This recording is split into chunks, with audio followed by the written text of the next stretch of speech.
So this album is like nothing we've ever heard before from Taylor Swift. I have two questions. Why is that and why now? I think for me it's really important to constantly challenge yourself. And also, I think you have to keep people's attention by surprising them, but as far as my musical direction goes, I would always like to keep people on their toes in that regard. I think that's the best way to be exciting. Are you worried about bruising feelings in Nashville? I'm not, actually. I think that on my last album, when the song I Knew You Were Trouble came out and spent 7 weeks at #1 on the pop charts, that was kind of like a warning flare. I love that direction. And so for this album, I don't think that people were surprised that I went in the direction of pop. I think people were surprised that I was honest about it. But was there a part of you that was nervous about it? Because I remember reading that your record label said, can we at least have 1, 2, 3 country songs on this album? It felt like it would be exploiting an entire genre just because I didn't want to ruffle feathers. I also, a big goal of mine was to make this album very sonically cohesive. So if I were to put a fiddle on a version of Shake It Off and service it to country radio, that would have completely shattered the entire idea I had that this album was going to have its own sound. Shake it off, shake it off. Players gotta play, play, play, play, play. Haters gotta hate, hate, hate, hate, hate. So the question is, what is Taylor Swift shaking off? What is that? It means different things to different people. It does, and that's my favorite thing about this song. I wanted to make a song that would help people get through their day.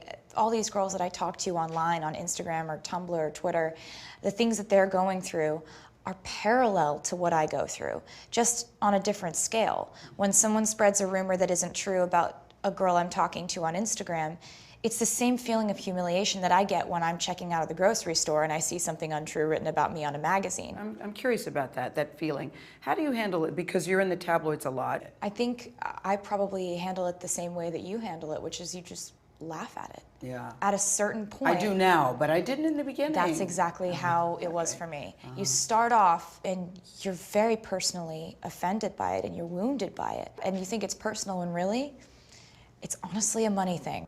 You know, and a lot of times in your music you write about your life, and the song that I just heard, Blank Space, tell me what that means to you. That song started out as a joke. I wrote it from the perspective of just kind of being very well aware of the things that have been said about my personal life in the last couple of years. Which, you're a serial dater. Yes. So seeing that kind of take place and seeing how much these media sites were just reveling in it. I mean, they loved it. Just like, look at the slideshow of Taylor's ex-men. And it was like, I'd look at, you know, if you click on it, it drives you crazy because you're like, I don't even know half of them. And that was one time that we went to lunch and we were friends or whatever. We went to dinner and that was it. But basically, after I was irritated by it, I kind of became amused by it.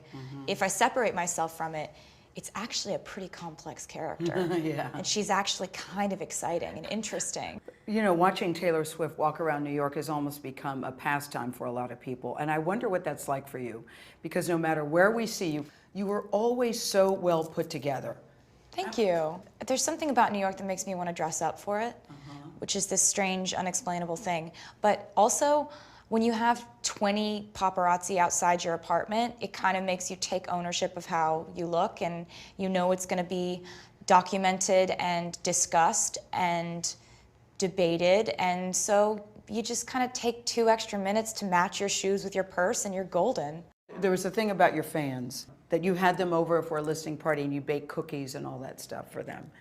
I know people always say they love their fans, but there really is something special about you and your fans. Well, we have a lot in common. That's the thing. But Taylor, you go above and beyond the call of duty. You have them over to your house and you're baking cookies. Who does that? Well, it sounds like it doesn't make sense, but it just does in this scenario. Like, I love to surprise them. And in this case, it's that I handpicked hundreds of fans for these listening sessions and invited them over because I'm so wildly excited about this album. I needed them to hear it first.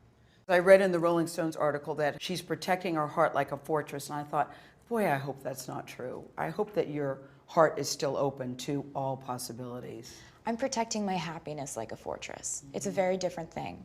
And when I tell people how happy I am to be alone and to be living my life on my own terms and to be free and independent and empowered, the first thing they say to me is, oh, don't worry, you'll find someone. Yeah. And that is so not the point. We read about your friendships with very famous people. What makes a good girlfriend for you? A good girlfriend for me is someone who is an individual. Also, none of my friends are gonna get mad at me if we don't talk for 2 weeks. What makes a good boyfriend? Oh, I haven't figured it out yet.